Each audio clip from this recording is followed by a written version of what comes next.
வந்தது தெரியும் போவது எங்கே வாசல் நமக்கே தெரியாது.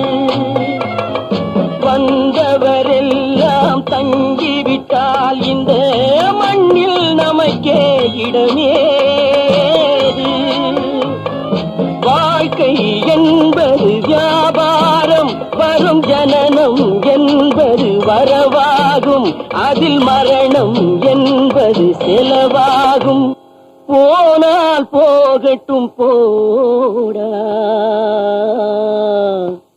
போனால் போகட்டும் போடா. இந்த பூமியில் நிலையாய் வாழ்ந்தவர் யாரடா, போனால் போகட்டும் போடா.